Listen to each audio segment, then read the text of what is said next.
মঙ্গলক। নমো তচ্ছা ভগবতো অরহতো সাম্মা সম্বুদ্ধাচ্ছা। জগৎ পূজ্য মহাকারণিক তথাগত সম্যক সম্বুদ্ধ শ্রীচরণে কৃতজ্ঞ প্রণাম নিবেদন করে প্রজ্ঞাপারমিতে অংশগ্রহণকারী সকল উপাসক উপাসিকাগণের নিরোগ দীর্ঘায়ু সুখী জীবন তথা জ্ঞান বিমণ্ডিত জীবন কামনায় শুরু করতে চলেছি আজকের মহাপরিনির্বাণ সূত্র আলোচনা ক্লাস।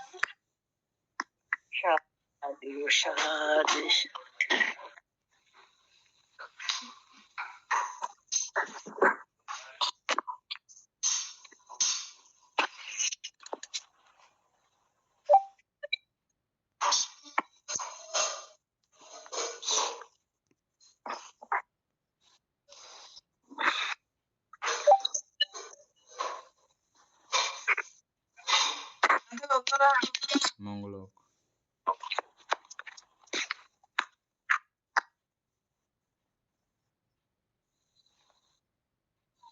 উপাসক শুরু করেন। বানতে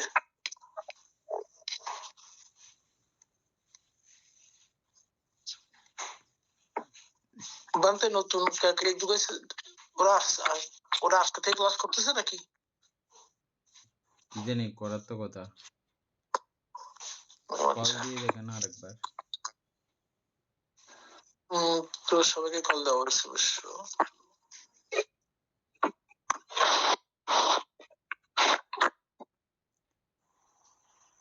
জানতে বন্ধনা মঙ্গল।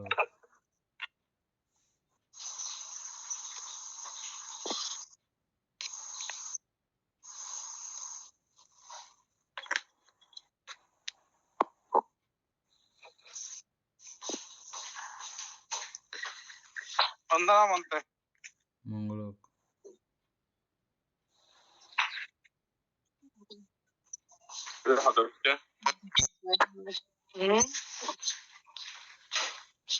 একশো ৭৯ পৃষ্ঠার মধ্যে নিচের দিকে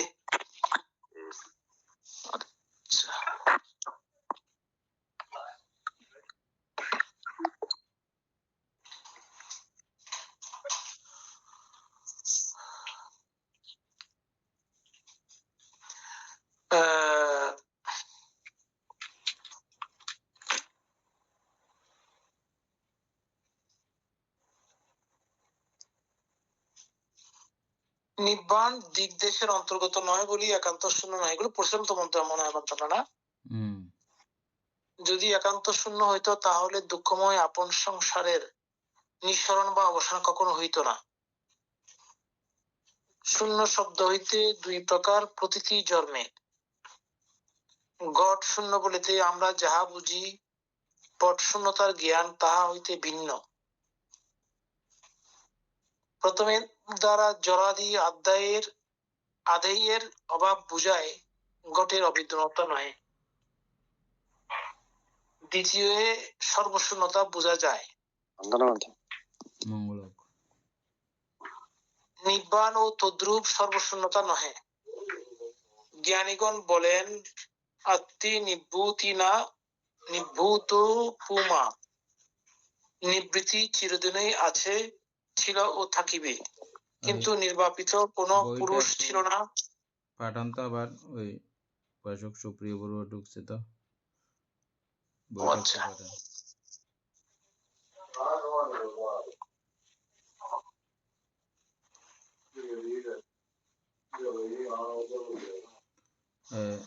বাকিরা একটু মিউট করে রাখেন।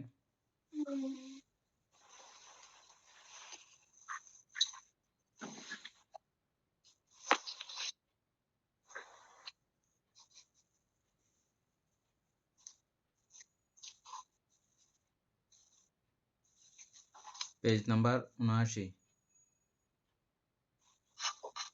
পেজটা বলতে 179 বানতে 179 উপরের দিকে, আর এমনি টাউনডে 209। মোবাইলের হচ্ছে 209, আর পেজে বইয়ের পেজে দেখা যাবে 79। 179 হ্যাঁ উপাসক। তারপরে আচ্ছা, জ্ঞানীগণ বলেন অতি নিভূতি না নিভূত পুমা, নিবৃত্তি চিরদিনই আছে, ছিল ও থাকিবে, কিন্তু নির্বাপিত কোনো পুরুষ ছিল না, বর্তমানেও নেই, ভবিষ্যতেও থাকিবে না। ইহাই নির্বাণের শূন্যতা বা বৌদ্ধ ধর্মের শূন্যবাদ। অতএব শূন্যতা রূপে নির্বাণ নিত্য বিরাজমান। পাশ্চাত্য দার্শনিকগণ এই শূন্যবাদের নাম দিয়েছেন the flower of Indian thought, অর্থাৎ ভারতীয় চিন্তাধারার ইহাই প্রস্ফুটিত কুসুম। আমরা মনে হয় এটুক পর্যন্ত শেষ করছিলাম গতবার, গত ক্লাসে। হ্যাঁ, আচ্ছা। অপরূপানুভূতি ব্যতীত ইহা দুর্বুদ্ধ। অপরূপানুভূতি এটা আপনারা চিনছেন তো, এটা ওই এক প্রকারের উপেক্ষা অনুভূতি আর কি। মানে উপেক্ষা অনুভূতি 10 প্রকার না, 10 প্রকারের মধ্যে নির্বাণও এক প্রকারের উপেক্ষা। নির্বাণও এক প্রকারের উপেক্ষা। এই ক্ষেত্রে নির্বাণকে আরেকবার নতুন করে বোঝার মতো, বুঝছেন? যেমন অরহত হওয়ার পরে উনার তো সবকিছুই থাকতেছে, শারীরিক সমস্ত দুঃখ আছে না, কিন্তু উনি সবগুলোতেই উপেক্ষক। জ্ঞান নেত্রে জ্ঞান দিয়ে উপেক্ষা করেন আর কি। হ্যাঁ, জ্ঞান দ্বারা তিনি সবকিছুকে উপেক্ষা করেছেন। এটা এরকম হওয়ার হচ্ছে, এখানে আমার কোনো মতামত নেই। না, হ্যাঁ, এটা তার স্বভাব ধর্ম। হ্যাঁ, করলেও কোনো সমাধান নেই, সেজন্য তিনি উপেক্ষা করেন এগুলো। এই উপেক্ষা অনুভূতি ব্যতীত ইহা বোঝা যাবে না, দুর্বোধ্য। তবে ওটা জ্ঞান দ্বারা অনুভূতি উপেক্ষা করার সময় ওইটাকে দেখার সময় তো ওইখানে এই যে বিষয়গুলা উৎপাদ হচ্ছে এগুলা কিন্তু বোঝা যায় একটু একটু করে, তাই নয় কি? তখনই তো ওইখান থেকে বিষয়টা ক্লিয়ার হয়। এর মধ্যে আবার তত্র মধ্যস্থতাও আছে। তত্র মধ্যস্থতা এটাও উপেক্ষা। এই উপেক্ষা আর এই উপেক্ষা তাও ব্যবধান আছে। নির্বাণের উপেক্ষা।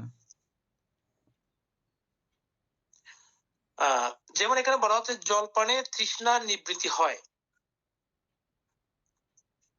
যতক্ষণ পর্যন্ত ইহা প্রত্যক্ষ জ্ঞান না জন্মে ততক্ষণ কেউ কাহাকেও বুঝাইতে পারে না।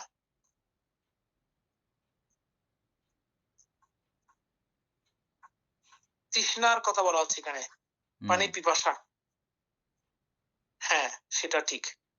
এমন পরম শান্তি সুখময় নিব্বাণ লাভ করিতে হইলে সকলকে দুঃখ সমুদয় ও দুঃখ নিরোধ আর্য সত্য সম্যক রূপে বুঝিয়া অষ্টাঙ্গিক মার্গ অনুযায়ী চলিতে হইবে।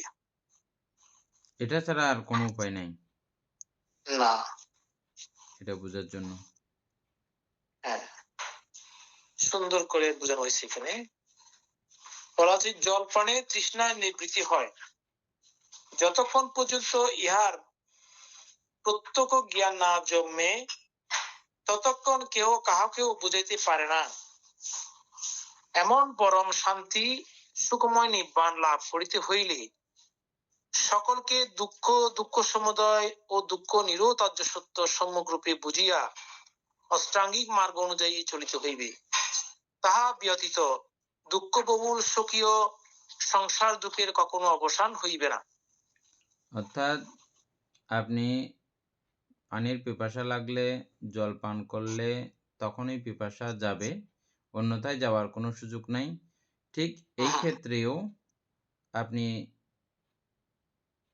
এই দুঃখ থেকে মুক্তি লাভের জন্য, নির্বাণ লাভের জন্য আপনাকে দুঃখকে বুঝতে হবে, দুঃখ সমুদয়কে কে বুঝতে হবে, দুঃখ নিরোধ, দুঃখ নিরোধের উপায় তথা আর্যাষ্টাঙ্গিক মার্গ অনুশীলন করতে হবে।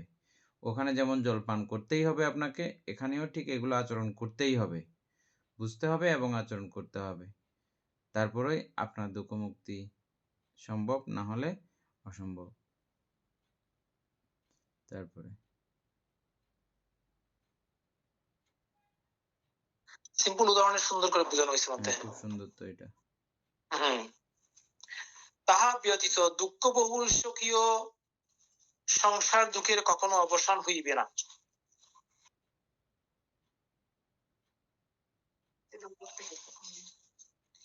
এই সূত্রে প্রত্যেক অধ্যায়ে নির্বাণ প্রাপ্তির উপায় পুনঃ পুনঃ দৃষ্ট হইয়াছে।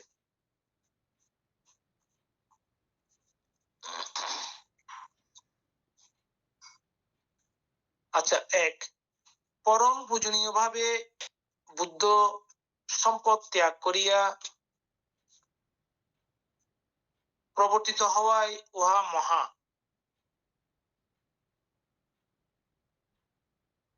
মহা যে পরিনির্বাণ, এই অর্থে মহাপরিনির্বাণ।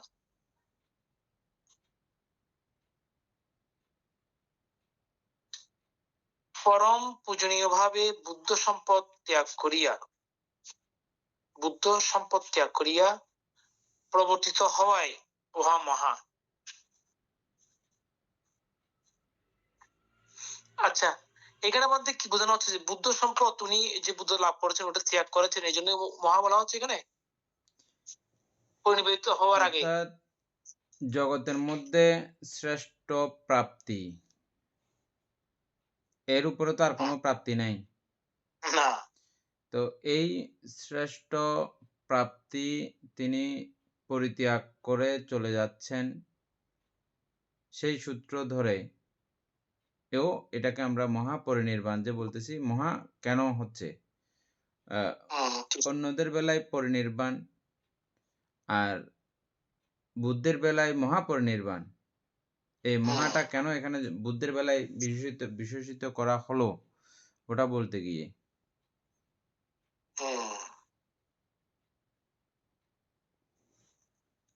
পরম পূজনীয় ভাবে মানে পূজার যোগ্য ভাবে বুদ্ধ সম্পদ উনি ত্যাগ করিয়া নির্বাপিত হয়েছেন। তারপরে ২ বাসনা পরিত্যাগ হেতু মহাক্লেশ ক্ষয় নিশ্চিত প্রবর্তিত মহাপরিনির্বাণ বলিয়াও মহাপরিনির্বাণ।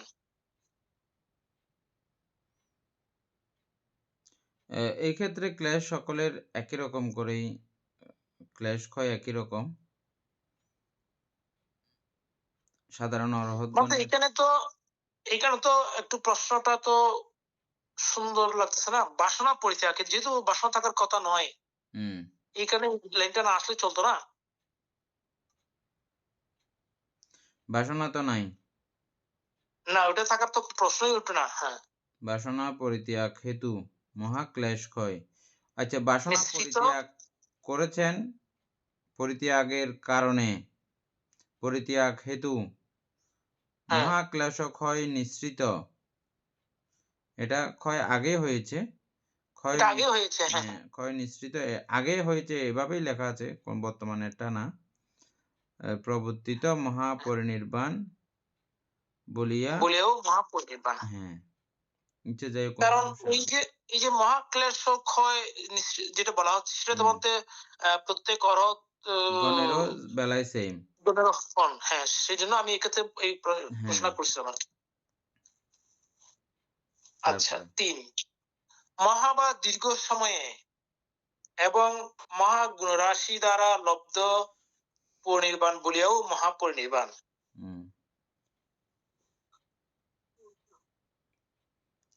হ্যাঁ, ঠিক আছে। ৪ ধাতু সমূহের মহনীয় হেতু এবং বিপুলতার জন্য পরিনির্বাণ বলিয়া ও মহাপরিনির্বাণ। হ্যাঁ, এটা অন্যান্য অরহৎগণের বেলায় ধাতু ঋদ্ধি সম্পাদিত হয় না।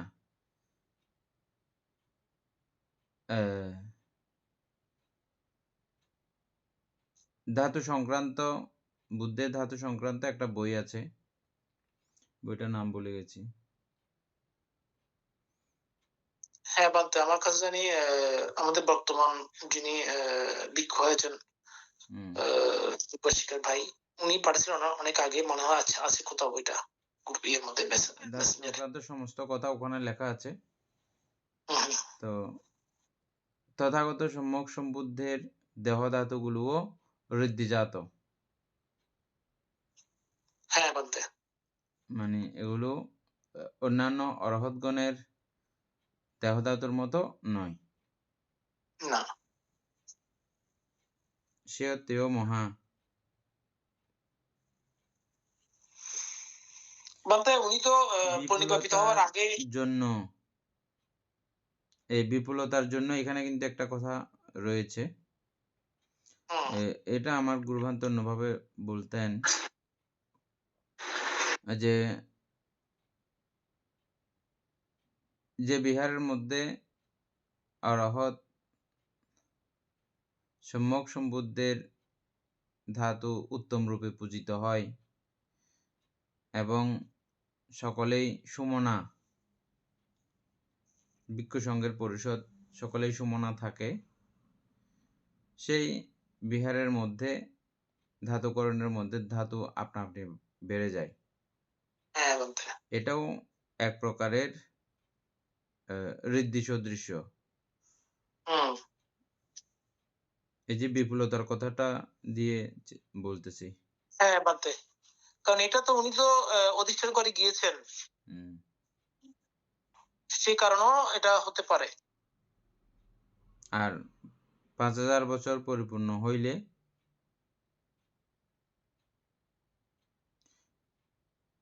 ধাতু আবারও পুনরায় বুদ্ধরূপ ধারণ করে। হ্যাঁ, নিমিত্ত বুদ্ধদান করে বুদ্ধঘাত। হ্যাঁ বান্তে,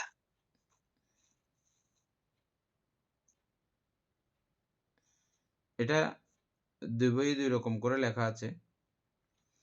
আচ্ছা, একটা কল্পের শেষান্তে বলা লেখা আছে এক জায়গায়, আরেক জায়গায় বলা হচ্ছে 5000 বছর শেষ হলে তখন। কারণ আবার লেখা আছে যে এই কথাগুলো তখন কোনো তিনি যখন আবার দেশনা করবেন, এই ধাতুগুলো মানুষে শোনে না, শুধু দেবগণ শোনে। হ্যাঁ শেষ হলে, হ্যাঁ তো 5000 বছর পরে তো মানুষের অস্তিত্ব বিলীন হবে এমন না। আর যদি চক্রবাল ধ্বংস বা পৃথিবী ধ্বংসের শেষ সময়ে যদি হয়, তখন এই কল্পের তো আরো 5 জন বুদ্ধ সকলেরই হওয়ার কথা সেম। এই জন্য এখানে কিছু কথা আছে, যাই হোক। তারপরে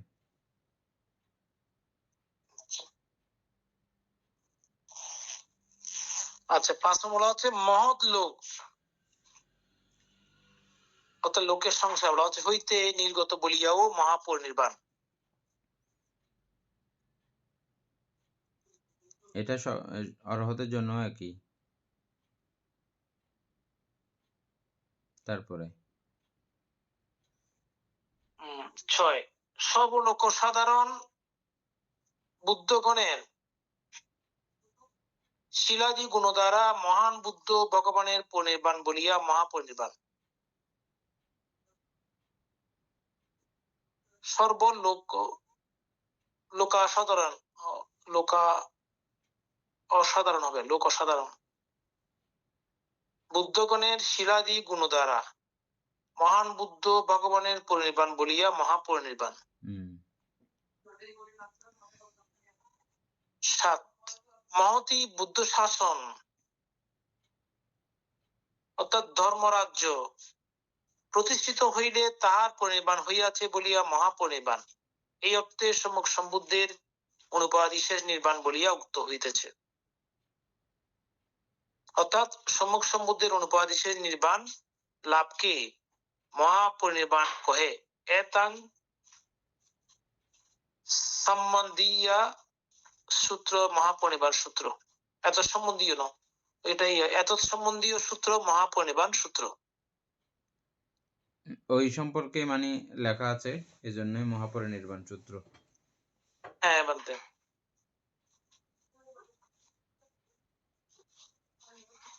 তোমার তো এখানে তো ধাতু নির্মাণের কথা বলা হয় নাই দেখি, না নাকি পরে আছে? দেখেন,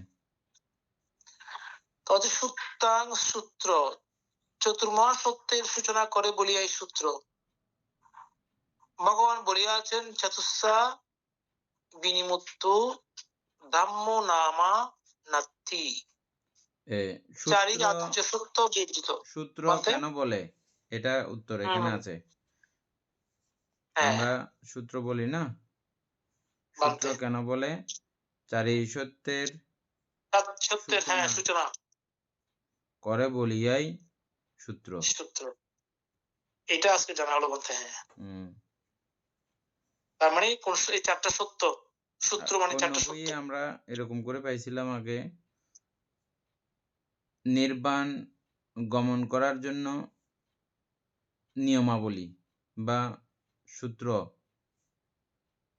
আমরা কি পাইছিলাম নাকি আপনারা? আমরা পাইছিলাম ফর্মুলা। আচ্ছা আচ্ছা, নির্বাণ যাওয়ার ফর্মুলা। তো এখানেও সেম, মানে কথাটা ইয়ে আর কি। ওইটা বলতে আমরা কোথায় পাইছিলাম আমার তো মনে করতেছেন এটা। আমি পাইছিলাম কোথাও। ও আচ্ছা, আপনি পাইছিলেন, হ্যাঁ ঠিক আছে। হুম। তাহলে সূত্র সম্পর্কে একই কথা, আমরা আগে যেটা এই আমি সূত্র আগে যেটা জানতাম এটাও এই সূত্র ব্যতিক্রম না। মানে অর্থটা জানলে তোমাদের মনের মধ্যে একটা তৃপ্তি আসে। তাহলে হুম। চতুর্মহা সত্যের সূচনা করে বলে এই সূত্র। ভগবান বলিয়াছেন চতুস্সা বিনিমুক্ত ধাম্ম নামা নাত্থি। চারি আদ্য সত্য বর্জিত কোন ধর্মই নাই, হইতেই পারে না। এই সূত্র অর্থ হচ্ছে এটা। অর্থাৎ চারি আর্য সত্যের বাইরে কোনো ধর্ম নাই বলতে এটা আবার ওইভাবে বুঝবেন। ধর্ম তো 52 প্রকার চৈতসিক, হ্যাঁ তার মধ্যে নির্বাণ প্রদায়ী ধর্ম, এই চতুরার্য হুম, সত্য ছাড়া নির্বাণ প্রদায়ী ধর্ম আর নাই। নাই হ্যাঁ।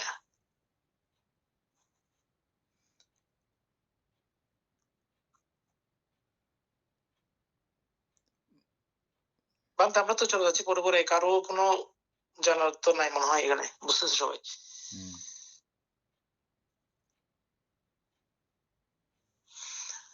আচ্ছা, বন্দে বন্দনা মঙ্গল। তারপর আছে পালি। আচ্ছা বাংলাটা পড়ি। আত্মাত্ম আত্মাত্ম পরতাত্মাদি বেদে লৌকিক লোকোত্তর অর্থের সূচনা করে বলিয়া সূত্র। তার মানে আধ্যাত্মিক ও পরমার্থিক ভেদে, এটাই তো বলতে না, লৌকিক লোকোত্তর অর্থের সূচনা করিয়া বলিয়া করে বলিয়া সূত্র। সুন্দর।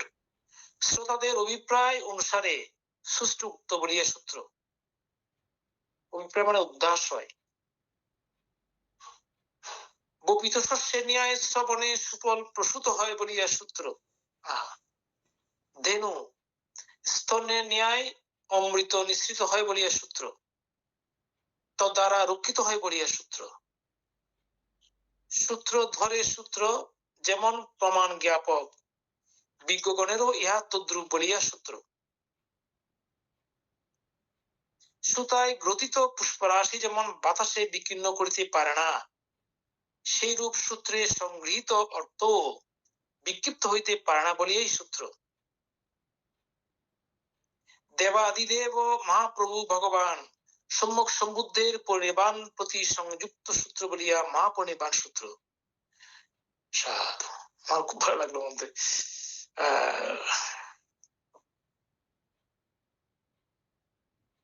প্রথম বানাবারের ইয়া শেষ হয়ে গেছে না, নাকি শুরু হবে যে? আচ্ছা, এটা না তো নামের ব্যাখ্যা করছে যে, এটা হ্যাঁ তো নাম। বানতে হ্যাঁ এখন শুরু হবে যে প্রথম বানাবারের মধ্যে যা যা কিছু ইয়ে ছিল এগুলো আলোচনা। হ্যাঁ, একটুকুর মধ্যেই অনেক আনন্দ। হুম। কত দৃষ্টি টোটাল এটা হচ্ছে 309 পৃষ্ঠা, আরো 100 পৃষ্ঠা আছে প্রায়। এটা পরিশিষ্ট মানে মহাপরিনির্বাণ সূত্রের অট্টকথার মতো। হ্যাঁ মানতে এটা পড়তেই হবে, মানতে বুঝে বুঝে দিতে হবে। আগের থেকে এখন আরো অনেক বেশি ভালো হতেছে। আচ্ছা, এবং মে সুতাং অর্থাৎ সন্ধি বদ্ধ করিলে এবং মে সুতাং বৌদ্ধ সংস্কৃত গ্রন্থাদিতে এবং ময়া শ্রুতম এইরূপ আমার কর্তৃক বা মত কর্তৃক শ্রুত আমি এইরূপ শুনিয়াছি। প্রত্যেক সূত্র আরম্ভে এইরূপ কেন দেখিতে পাই? আচ্ছা, আমি এইরূপ শুনিয়াছি, হ্যাঁ ঠিক তো, এটা প্রত্যেক সূত্রের মধ্যে আছে। এই মহাপরিনির্বাণ সূত্রের 6ষ্ঠ অধ্যায়ে অর্থাৎ 40 নম্বর প্যারাগ্রাফে আয়ুষ্মান মহাকাশ্যপ বৃদ্ধ প্রবোধিত সুভদ্রের ভাষিত উক্তি শ্রবণে ধর্ম বিনয় সংজ্ঞায়ন করিতে দৃঢ় সংকল্প করিয়াছিলেন। আমি আর এটা প্রশ্ন করতে চাইছিলাম যে যাও এটা আসছে যে ততপর ভগবানের পরিনির্বাণে যে সপ্ত শত সহস্র ভিক্ষু সমবেত হইয়াছিলেন, আয়ুষ্মান মহাকাশ্যপ তাহাদিকে নিকট সুভদ্রের ভাষিত উক্তি প্রকাশ করিয়া অধর্মবাদী বলবৎ না হইতেই ধর্ম বিনয় সংজ্ঞায়ন করিতে প্রস্তাব করেন।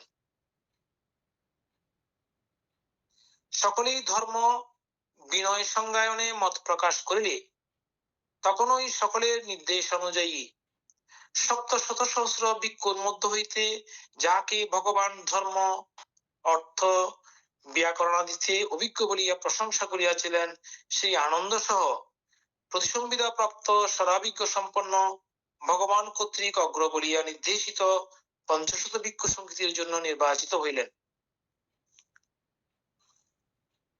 বুঝছেন?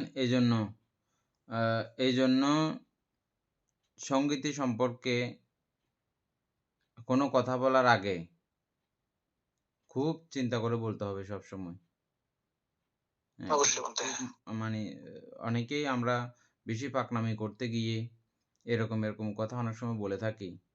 অতীতের ভিক্ষু সংঘগণের দূরদর্শিতা ছিল না বলে আজকে এমন। এরকম কিছু কথোপকথন আমরা মাঝে মধ্যে শুনে থাকি। দেখেন এখানে কোনো নরমাল কোনো ভিক্ষু না। ওনারা প্রত্যেকেই সর্বজ্ঞ রহৎ ছিলেন এবং প্রতিসংবিদা প্রাপ্তি এবং বুদ্ধ প্রশংসিত ভিক্ষুগণ। অতীতে মহাশ্রাবকগণের মধ্যেও তাঁরাও ছিলেন। সেটা ছাড়াও যারা বুদ্ধের কাছ থেকে বিবিধভাবে প্রশংসা লাভ করেছেন, ওই শ্রেণীর ভিক্ষুগণই সেখানে উপস্থিত ছিলেন 500 ভিক্ষুগণের মধ্যে। জেনারেল ভিক্ষু না। তো সুতরাং সংগীতি সম্পর্কে কোনো কথা বলার আগে প্রত্যেককেই যে কোনো ভিক্ষুগণ অনেকে এরকম করে বলে ফেলেন, এটা একান্তই অনুচিত। না, এই যেগুলো যারা বলেন মানতে তাদের বিজ্ঞতা এখান থেকে প্রকাশ, বিজ্ঞতা হ্যাঁ সেটা তো যারা জানেন তারা বুঝতে পারেন আর কি, পাচ্ছে আর কি। হ্যাঁ সেটাই আমি বিজ্ঞ নয়, হ্যাঁ সেটাই প্রকাশ পায়। কারণ এখানে যেখানে শ্রাবক বৃন্দ করেছেন আর বর্তমানে এই যে শ্রাবক সংঘ এবং সম্মতি সংঘ, যে সম্মতি সংঘ যারা আছেন যাদের মধ্যে যারা বিজ্ঞ নয় হয়তো তারা এই ধরনের উক্তি করে থাকেন হয়তোবা।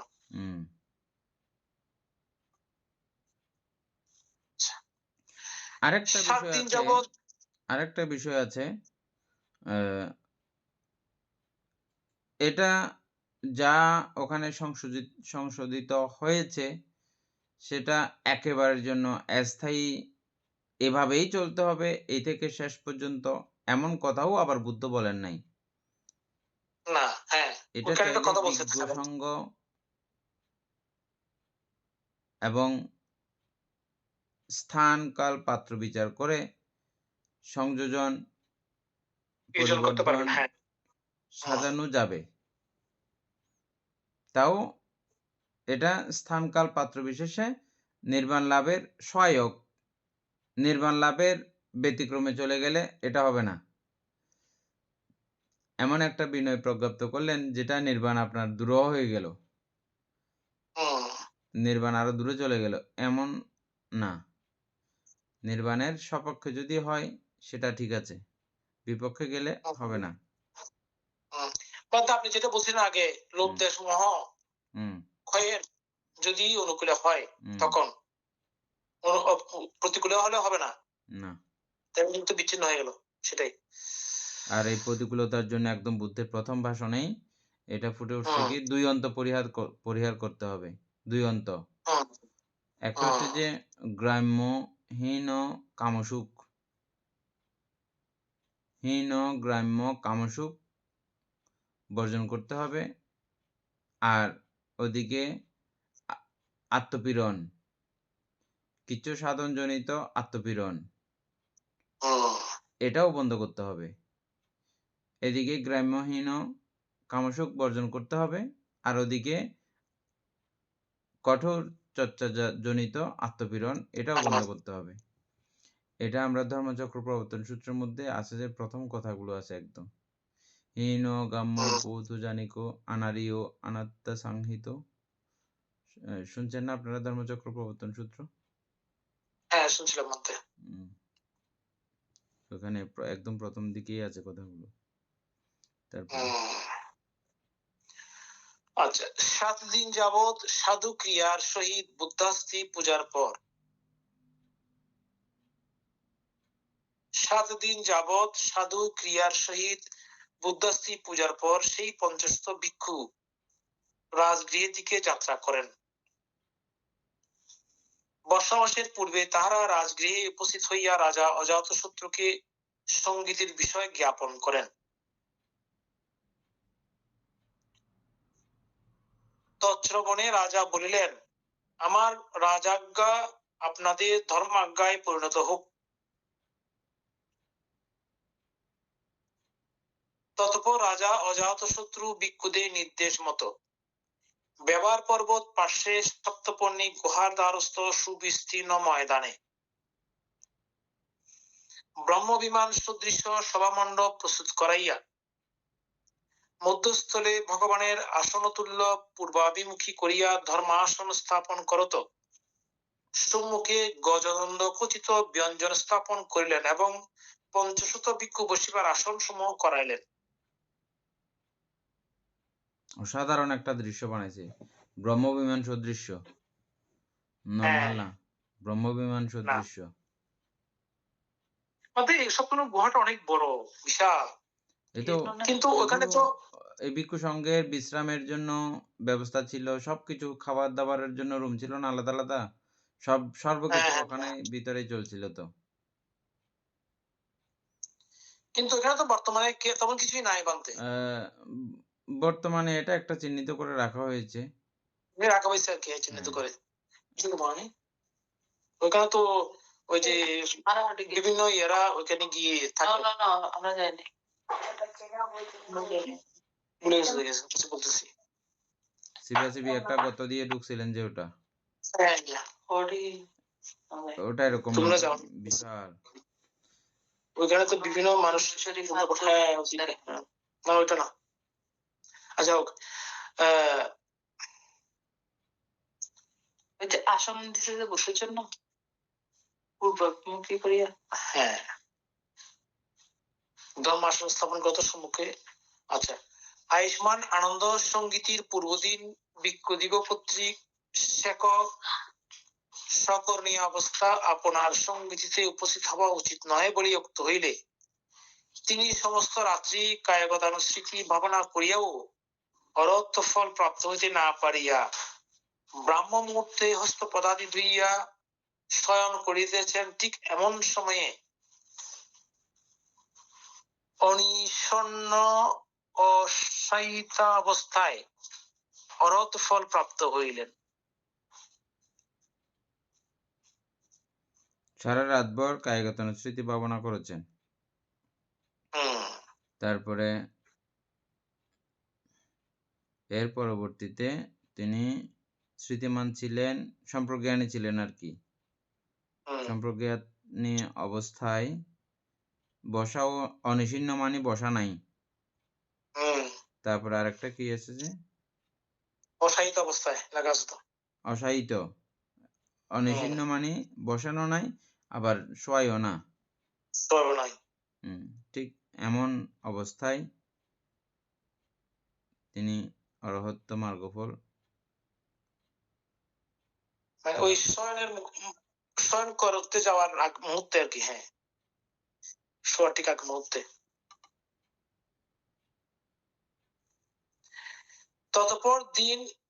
তৎপর দিন যথাসময়ে ভিক্ষুগণ সভা মণ্ডপে গিয়া স্বীয় স্বীয় আসনে উপবিষ্ট হইলেন। আয়ুষ্মান আনন্দের আসন শূন্য দেখিয়া তিনি কোথায় বলা মাত্রেই আয়ুষ্মান আনন্দ মৃত্তিকাভ্যন্তর দিয়া স্বীয় আসনে উপবিষ্ট হইলেন। মাটিভেদ করে উঠলেন মানুষ আসলে, তাই হ্যাঁ, না? মানে ঋদ্ধি জাতভাবে হুম, এসছেন। এটা তো হুম। এখানে লেখা থাকার কথা। কেন মানে এই ঋদ্ধিজাতভাবে কেন আসছেন তিনি? ঋদ্ধি দ্বারা।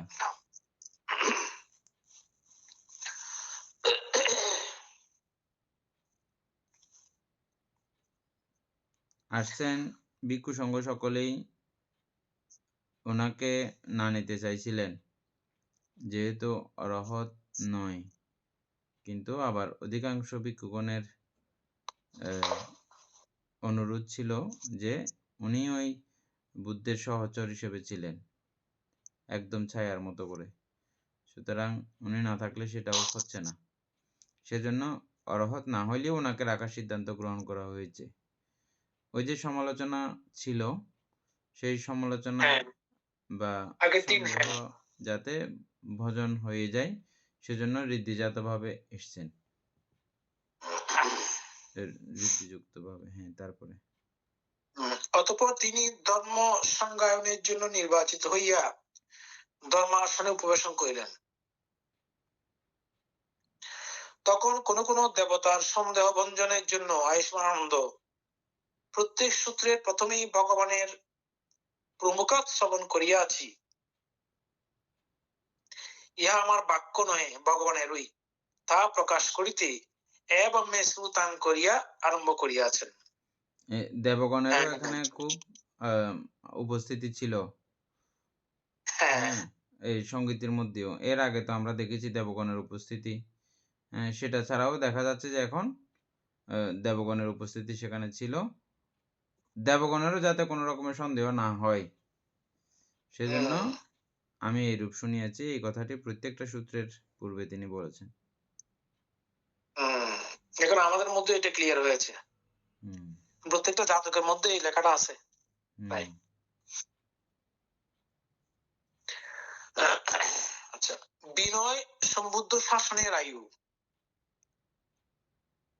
বিনয়ের স্থিতিতে শাসনের স্থায়িত্বকাল নির্ভর করে বলিয়া প্রথমে সর্বসম্মতিক্রমে আয়ুষ্মান উপালির বিষয়টা টিকাতে আছে শেষ ভাগে পরিশিষ্টের। বিনয় সংগ্রহ করেন। তিনি প্রত্যেক বিষয় প্রকাশের পূর্বে তেনা কো পানা সময়েনা বুদ্ধ ভগবা ইত্যাদি করিয়া আরম্ভ করিয়াছেন। বিনয় বলার পূর্বে তেনাকো ভাগবা, অর্থাৎ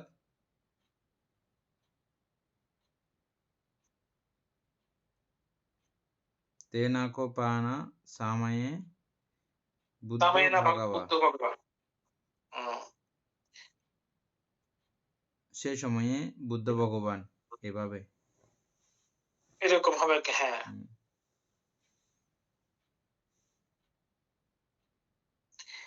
গির্জকূটে অর্থাৎ গৃধ্র সকল এই পর্বতের কূটে বাস করিত বলিয়া অথবা গৃধ্র সদৃশ এই পর্বতের কূট বলিয়া গৃধ্রকূট। সেই গৃধ্রকূট পর্বতে রাজগৃহের পঞ্চপর্বত যথা বেবার খণ্ড বিপূর্ণ গির্জকূট ইসিগিরি এই পঞ্চপর্বতেই রাজগৃহ দুর্গ হইয়াছিল। বলতে গৃধ্র এটা কি প্রাণী? হ্যাঁ, আমি তো বলে গেলাম। গিদ্রকূট, গিদ্র কোন একটা একে বলে না,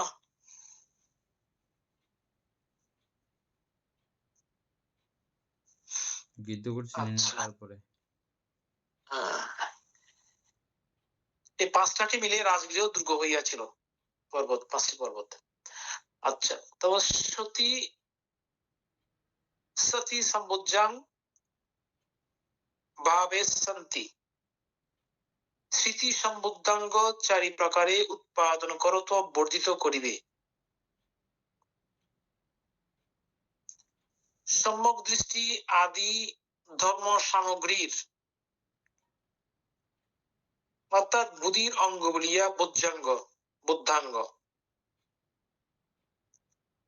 বুদ্ধ নাকা সত্যের অর্থাৎ বুদ্ধিসত্ত্বের ভবিষ্যতে যিনি বোধ লাভ করিবেন বা বুঝিবেন তাহার অঙ্গ। বুদ্ধ সত্যের না বুদ্ধিসত্ত্বের হবে এখানে, ভবিষ্যতে যিনি বোধ লাভ করিবেন বা বুঝিবেন তাহার অঙ্গ। প্রশস্ত সুন্দর বুদ্ধাঙ্গ বলিয়া সম্বুদ্ধাঙ্গ। স্মৃতি বা স্মৃতি সংখ্যাত সম্বুদ্ধাঙ্গ, স্মৃতি সম্বুদ্ধাঙ্গ। উপট্টান লক্ষাণু অর্থাৎ কায় বেদনা চিত্ত ধম্ম সমূহের অশুভ, কায় বেদনা চিত্ত ধম্ম সমূহের অশুভ দুঃখ অনিত্য অনাত্ম ভাব সলক্ষণ সংখ্যাত আরম্ভনে উপস্থান স্মৃতি সম্বুদ্ধাঙ্গ।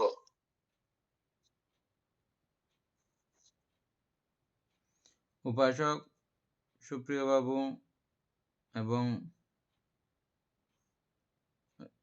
অভি বড়ুয়া,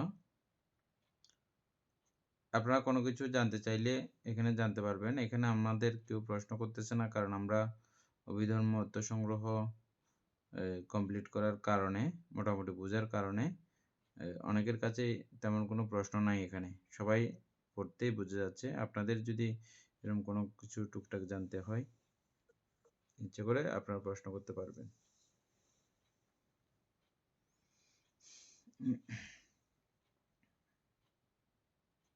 উপাসক তারপরে ভগবান বলিয়াছেন আত্মি বিক্ষাবে সতি সম্বুজ্জঙ্ক ঠানিয়া ধাম্মা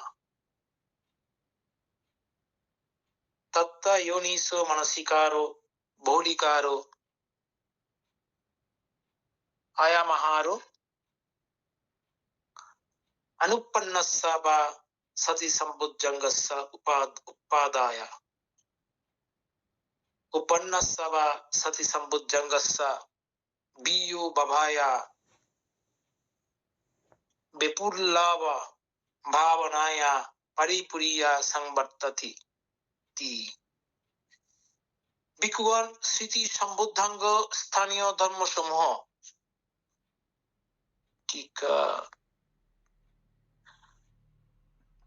এখানে বলা যাহা অনিত্য দুঃখ অনাত্ম তাহা অনিত্য দুঃখ অনাত্মা বলিয়া যথাযথভাবে হৃদয়ঙ্গম করা।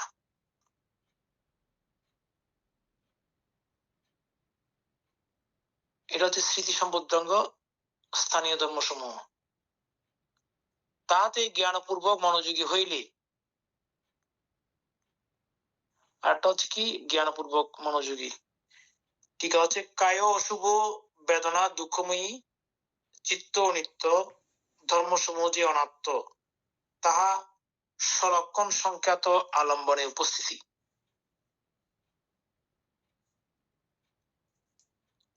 পুনঃ পুনঃ মনোযোগী হইলে তাহা সেবন করিলে অনুৎপন্ন স্মৃতি সম্বুদ্ধাঙ্গ উৎপন্ন হয়, উৎপন্ন স্মৃতি সম্বুদ্ধাঙ্গ বর্ধিত হয়, বিপুল ভাব প্রাপ্ত হয়, বর্ধিত হইয়া অর্থাৎ ভাবনায় পূর্ণতা প্রাপ্ত হইয়া থাকে।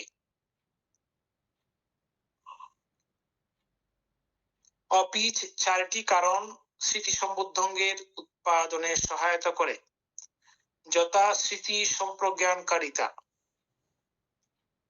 অর্থাৎ গমন স্থিতি উপবেশনাদিতে কায় যখন যেভাবে প্রণীত হয়,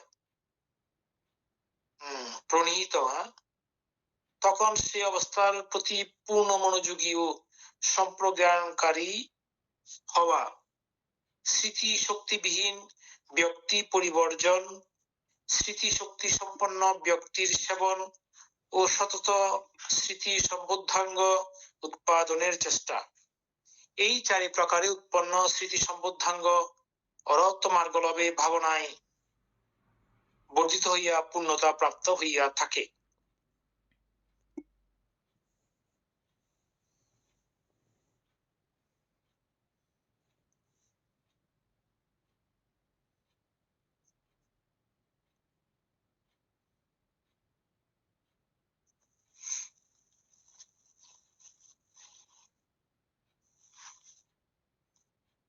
বুঝছেন এটা না?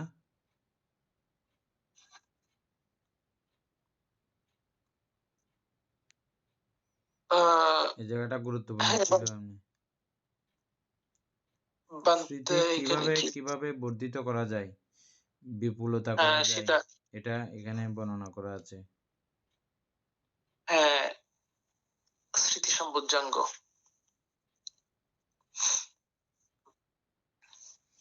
সাথী প্যাটার্ন সূত্রের মধ্যেও কথাটা আছে, স্মৃতি না থাকলে নাই বলে জানো, এবং কেন নাই, কি জন্য নাই, কি কারণে নাই, কারণগুলো চিহ্নিত করো, কিভাবে স্মৃতি উৎপন্ন করা যায় সেই কারণগুলোকেও প্রযত্ন করো, এবং যেগুলো যেগুলো দ্বারা স্মৃতি বর্ধিত হয় ওই কাজগুলো করতে শুরু করো। স্মৃতি না থাকলে স্মৃতির পূর্ব করণীয়, মানে স্মৃতি আপনার কাছে এখন নাই, স্মৃতির পূর্ব করণীয় বিষয়গুলোকে আপনি আগে যত্ন করুন। স্মৃতি আমার কাছে এই কারণে থাকতেছে না, এই কারণগুলো আমি বর্জন করব, ওই কারণগুলো আমি সংযুক্ত করব, তাহলে আমার কাছে স্মৃতি থাকবে। এই কথাগুলো এখানে খুব সুস্পষ্টভাবে আছে। হ্যাঁ বলতে উপাসিকা বুঝছেন?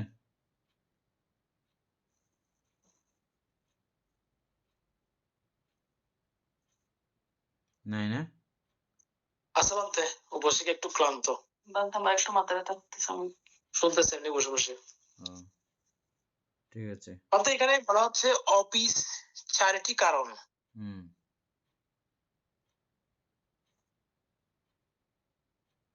স্মৃতি সম্বুদ্ধঙ্গের উৎপাদনের সহায়তা করে, যেটা আচ্ছা ওইটাই হচ্ছে অফিস। এই চারটা অফিস বলা হচ্ছে কেন এটাকে? অপিচ মানে হচ্ছে যে এটা ছাড়াও মূলত আসলে আমরা বলি না, মূলত আসলে চারটা বিষয় দ্বারা এই স্মৃতিকে সংবর্ধিত করা যায়, এরকম আর কি কথাটা। অপিচর কোনো স্পেশালি কোনো ইয়া নাই, তারপরও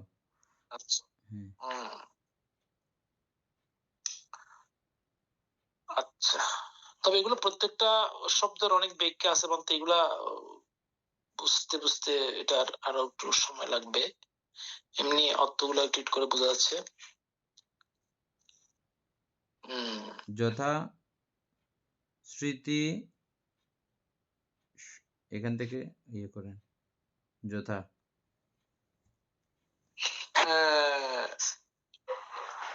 যথা স্মৃতি সম্প্রজ্ঞানকারিতা,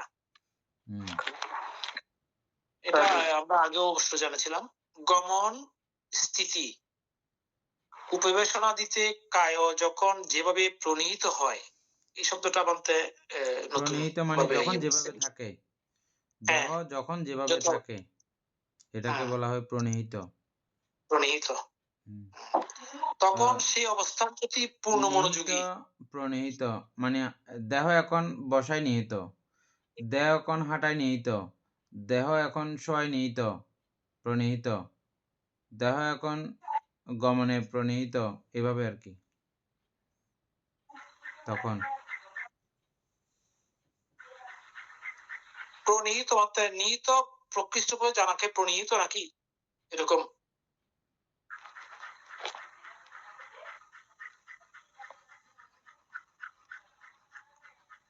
উপবেশন আদি যখন যেভাবে প্রণীহিত হয়, যখন যেভাবে হ্যাঁ থাকে, হ্যাঁ যখন যেভাবে থাকে প্রণীহিত হয় মানে যখন যেভাবে থাকে, হুম। তখন তখন সে অবস্থার প্রতি পূর্ণ মনোযোগী ও সম্প্রজ্ঞানকারী হওয়া, হ্যাঁ, স্মৃতিশক্তিবিহীন ব্যক্তি পরিবর্জন। যারা স্মৃতি সাধন করে না সেই ব্যক্তিগুলোকে বর্জন করা। পরিবর্জন মানে একেবারে বর্জন করা। হুম। সাংঘাতিক কাজ কারবার। স্মৃতিশক্তি সম্পন্ন ব্যক্তির সেবন। যারা স্মৃতিশক্তি সম্পন্ন তাদের আশেপাশে থাকা, স্মৃতিমান থাকেন, তাদের স্মৃতিমান থাকেন, সাহচর্যে তাদের সেবা থাকা। করা। হ্যাঁ হ্যাঁ। ও সতত স্মৃতি সম্বদ্ধাঙ্গ উৎপাদনের চেষ্টা এবং নিজেকেও প্রচেষ্টা করতে হবে। হুম। ওইটা ডেঞ্জারাস, স্মৃতিশক্তিবিহীন ব্যক্তি পরিবর্জন সরাসরি। এই চারি প্রকারে উৎপন্ন স্মৃতি সম্বদ্ধাঙ্গ অনন্ত মার্গ লাভে ভাবনায় পূর্ণতা প্রাপ্ত হইয়া থাকে। ভাবনায়া পারিপূরি হতি।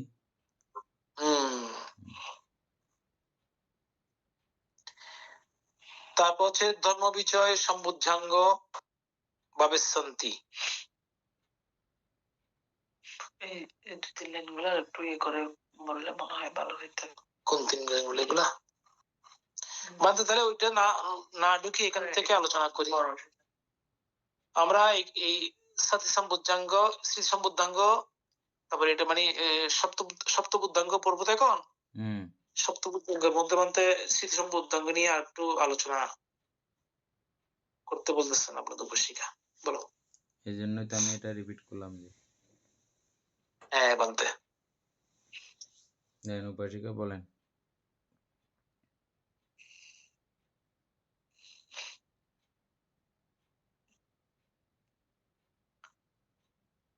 বানতে আমার মাথা ব্যথা করতেছে, আমি ভালো করে শুনি নাই, সেজন্য একটু আলোচনা করতে বলছি।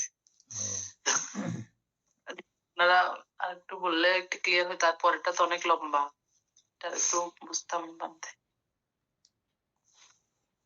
মানে এখানে বলা হচ্ছে যে 4টি কারণে এই স্মৃতিকে সমৃদ্ধ করা যায়। 4টা উপায়ে পূর্ণতা প্রাপ্ত করা যায়। প্রথমটা হচ্ছে যে স্মৃতি সম্প্রজ্ঞানকারিতা, অর্থাৎ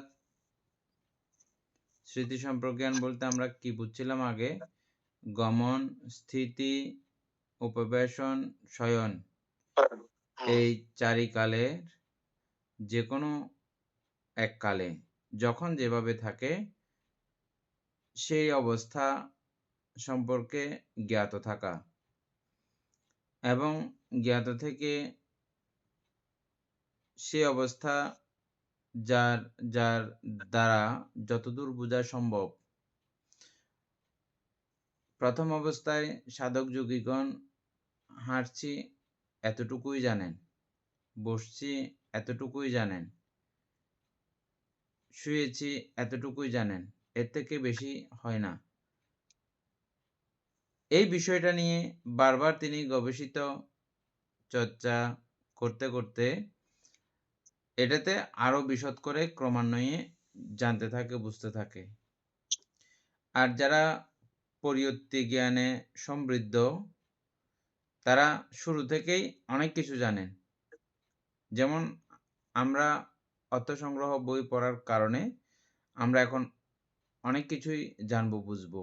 হাঁটার সময় আমার আরো কি কি কাজ করা উচিত, কি কি চিন্তা করা উচিত, কি কিভাবে এই হাঁটাকে দেখা উচিত, কি কিভাবে এই বসাকে দেখা উচিত, কি কিভাবে শয়নকে দেখা উচিত, এগুলো সম্পর্কে আমরা যেভাবে জেনে আসছি ঠিক ওইভাবে জানা। শুরু এভাবে, শেষ অনিত্য দুঃখ অনাত্মা বিচার করার মধ্য দিয়ে। সম্প্রজ্ঞানী, বুঝছেন? মূলত হচ্ছে যে সম্প্রজ্ঞান মানে আমি বসছি এটা সজ্ঞানে জানা, অন্য কিছু সে সময়ে চিন্তা না করা, শুধু বসার মধ্যেই নিজেকে রেখে দেওয়া, অতীত কোনো বিষয় ভবিষ্যতের কোনো বিষয় নিয়ে প্ল্যানিং করা এগুলো না করে শুধু বর্তমানেই স্থিত থাকা। শুধু বসেছি হুম, বললেই কি অতটুকুতে শেষ? বসেছে, দেহ কিভাবে বসলো, দেহের প্রত্যেকটা পার্টগুলো দেখতে থাকুন, বুঝতে থাকুন এবং হুম, বসার এগুলোর অনুভূতি। মধ্যে ক্রমান্বয়ে আপনি অনিত্য, দুঃখ, অনাত্মা পর্যন্ত বিচার করার মধ্যে পৌঁছে যান। এটাই হচ্ছে যে মূলত হুম, এই দেখা সম্পর্কে। বান্দে হুম, ওই এমনি তো নরমালি স্মৃতিটা যদি সঠিকভাবে হয় হুম। তাহলে অনিত্যটা তো অটোমেটিক বোঝা যাবে। এটা তো আমাকে চিন্তা করে এটা অনিত্য, এটা এটা এরকম করে আমাকে করতে হবে না। এটা অনিত্যটা আমার ব্রেনে মানে অটোমেটিক ধরা পড়বে যে হ্যাঁ এটা অনিত্য। জানতে হবে এটাকে, হ্যাঁ। মানে স্মৃতিটা ঠিক মতো আসলে ওই রেজাল্ট শেষ রেজাল্ট এটাই আসবে আর কি। জ্ঞান। এটা আসবে কিন্তু অনিত্যটাকে জানতে হবে আর কি। অনিত্যটা আসবে আর কি। হ্যাঁ, সেটা, হ্যাঁ, অনিত্যটা তো আমি বুঝতে পারবো হ্যাঁ। আর কি। বুঝতে এখানে পারবেন এর মধ্যে এখানে তো এখানে একটা কিছু কথা বলছো, হ্যাঁ, ইউনিসো ব্যাপার আছে। মনসিকারো। হুম, হ্যাঁ, অর্থাৎ আহ, এজন্যই পরিয়ত্তি জ্ঞানের কথা বারবার বলা হয়। আপনার পরিয়ত্তি জ্ঞান কমপ্লিট করতে হবে। এমনি এমনি আসবে এমন না। যদি আসতো সম্যক সম্বুদ্ধ ছাড়াও মানুষ অরহত হয়ে যেত। হুম, বুঝছেন? এ তারা অরহত না হয়ে অষ্টসমাপত্তি পর্যন্ত লাভী হয়ে বসে থাকতেছেন। ওদিকে যাচ্ছেন না। হুম, যাইতে পারতেছেন না কেন? এই পরিয়ত্তি জ্ঞান না থাকলে এটা সম্ভব না। যারা পাচকবুদ্ধ আছেন তাদের কাছে এটা অটোমেটিকভাবে ওই দিকের বিষয়টা অটোমেটিক উৎপন্ন হয়। ওরা জানতে পারেন। এই ২ শ্রেণীর ব্যক্তিত্বগণ, সম্যক সম্বুদ্ধ এবং পাচকবুদ্ধ। এছাড়া আমরা ঋষি মনীষী অনেককেই দেখতেছি তারা অষ্টসমাপত্তি লাভ করতেছে। অথচ এইদিকে ঢুকতেছে না শ্রোতাপত্তি মার্গ আদির দিকে। কেননা? তারা অনিত্য, দুঃখ, অনাত্মা আ তাড়াতাড়ি জানতে বুঝার পারতেছি না যদি, আ হ্যাঁ। অ অবস্থা তাদের থাকে না। হুম, এজন্য। বিচার করার না ক্ষমতা বান্দা, তাদের থাকে না। আমি বলতে চাচ্ছিলাম যে অনিত্যটা কি অটোমেটিক ধরা পড়বে এরকম নাকি আমাকেই চিন্তা করতে হবে ওইটা অনিত্য? আপনাকেই চিন্তা করতে হবে। আপনাকেই বিচার করতে হবে। ধাম্মা বিচায়া এটাও আমরা ওই সম্বুদ্ধাঙ্গের মধ্যে ৭ টার মধ্যে এটাও একটা আছে। এটা সামনে সামনে হ্যাঁ, কালকে এটা মানে বলবো। শুধু হ্যাঁ, স্মৃতি দিয়ে হবে না। এই না, ৭ টা সবগুলো লাগবে। শুধু যদি আপনি সপ্তবুদ্ধাঙ্গ দিয়ে বিচার করেন ৭ টা পূর্ণাঙ্গভাবে ৭ টা লাগবে। আর্যষ্টাঙ্গিক মার্গভাবে বিচার করলে আর্যষ্টাঙ্গিক মার্গের প্রত্যেকটা মার্গের অনুশীলন হতে হবে। হুম, যেখান থেকে বিচার করেন সেখান থেকে এগুলো সবটাই পরিপূর্ণভাবে আসতে হবে। এটাই। হুম, তাইলে ধাম্মা বিচায়া ধর্ম বিচার সেখানেও আরেকবার আপনি এই বিষয়টা বুঝবেন। যে ওটাও প্রয়োজন আছে। মানে বিচারগুলো আপনাকেই করতে হবে। বিচার করে আচ্ছা সমাধানও বান্দা, আপনাকেই করতে হবে। স্মৃতি কিভাবে করতে হয় সবকিছু এরকম পুঙ্খানুপুঙ্খভাবে একদম বিস্তারিত ব্যাখ্যা নাই কোথাও? এটা আর কি? না, এখানে তো বলতেছে জানতে সপ্তবুদ্ধাঙ্গটা বলতেছে ৭ টা কমপ্লিট করেন। এটাই কিভাবে করতে হবে। এটা শুধু কপি করলে স্মৃতি আরো দিয়ে ক্লিয়ার হবে হবে। না আর তো। কি শুধু স্মৃতি দিয়ে স্মৃতি হবে করার না। চাপের স্মৃতির বিষয়টা। সঙ্গে, সঙ্গে এই ৭ বিষয়ের সমন্বয় লাগবে। আর্যষ্টাঙ্গিক মার্গের মধ্যে আমরা সম্মুখ স্মৃতিতে একটা আনা দেখেছি যে, হুম, বুঝছেন? তা আরো ৭ টা আছে না? ৭ টা পরিপূর্ণ না হইলে একটা দিয়ে হবে এরকম কোনো কথা আছে নাকি? না, ওই সাতটা না আসলে সম্মুখ স্মৃতিটাও যথাযথ হবে না তো বানতে। হবে না। হুম, বৈশিকা বুঝছেন এখন? এটা একটা সময় একটা, হ্যাঁ। বান্দে তাহলে সবগুলো মিলিয়ে মিশিয়ে একাকার করতে হবে। এট a টাইম সবগুলো ব্যবহার করার প্রদ পদ্ধতি, প্রণালী এগুলো শিখতে হবে। এটা আমাদেরকে বনমান্তে খুব ভালো করে বলতেন। আন্দাজ করেই জঙ্গলত ন যাইস। হুম, যেমন কোনো কাঠমিস্ত্রি উনি যন্ত্রপাতি কতগুলো নিয়ে যদি বাজারে, দোকানে বা কোথাও যদি চলে যায়, ও কি কোনো কিছু বানাইতে পারবে? পারবে না। না। বরঞ্চ সে গুরুত্বপূর্ণ মূল্যবান কাঠগুলো নষ্ট করবে যে। হুম, এদিকে কোপ মারিয়ে, এদিকে কোপ মারিয়ে নষ্ট করে ফেলবে। কিছুই তৈরি হবে না। সেজন্য কোন জিনিস কিভাবে ব্যবহার করতে হয়, এটা আগে শিখতে এটা হবে। শিখতে। এখন আমাদের সমস্যা বান্দে এটা আমরা জানি না ভালো করে। হ্যাঁ, তো আমরা এগুলো প্রচেষ্টা করতে হবে। আমরা ক্রমান্বয়ে শিখে যাব, বুঝে যাব। হুম। ঠিক আছে, বলতে আজকে কালকে করবো আর কি বাকিটা। হ্যাঁ, ঠিক আছে। সদ্ধর্মপ্রাণ প্রিয় উপাসক উপাসিকা বৃন্দ, আজকে আমাদের সঙ্গে নতুন 2 জন উপাসক যুক্ত হয়েছেন। উপাসক সুপ্রিয় বড়ুয়া, উপাসক অভি বড়ুয়া। তারা অবশ্য রবিবারের ক্লাসে যুক্ত থেকেছেন এতদিন যাবৎ। কালকে এখানে এসেছিলেন, আমি বলছি এখানে যুক্ত হওয়ার জন্য। আপনাদের যদি কোনো রকমের বিশেষ কোনো কাজ না থাকে, এই সময় আপনারা প্রত্যেকদিন যুক্ত হতে পারেন। হ্যাঁ, আমি প্রথমে ওনাদেরকে যুক্ত করিনি এই কারণে যে আমরা যখন ধর্মসঙ্গিনী পড়ছিলাম, বুঝবে না বলে ওখানে তখন অ্যাড করিনি। তো এখন যেহেতু মহাপরিনির্বাণ সূত্র চলছে এবং পরবর্তী বইটাও আমরা প্রথম থেকে শুরু করব, সেখানেও বুঝতে পারবে, সেই জন্য। যাই হোক, কিছুদিন শুনতে শুনতে আপনাদের একটা অভিজ্ঞতা হয়ে যাবে। যেমন আমরা যেটা আমাদের উপাসক একজন, কি নাম যেন, সুশান্ত বাবু প্রথম অবস্থায় কষ্ট হইলেও এখন কিন্তু উনি বুঝতেছেন। কিছুদিন রানিং করলে বোঝা যায়, কষ্ট হয় না। তো যাই হোক, সর্বোপরি আপনারা যে 2 জন আমাদের সঙ্গে ক্লাসে যুক্ত হয়েছেন, আমাদের ক্লাস সমৃদ্ধ হবে, আমরাও আপনাদের কাছ থেকে উপকৃত হব। তাই আমাদের ক্লাসের সকলের পক্ষ থেকে আপনাদেরকে অভিনন্দন, স্বাগত জানাচ্ছি।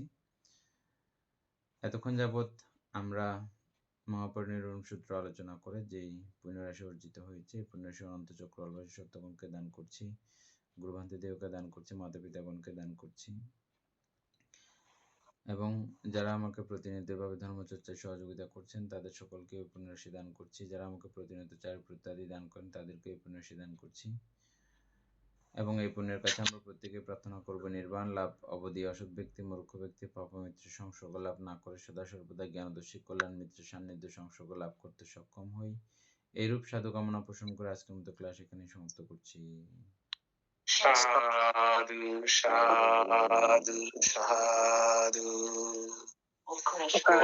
সাধু সাধু।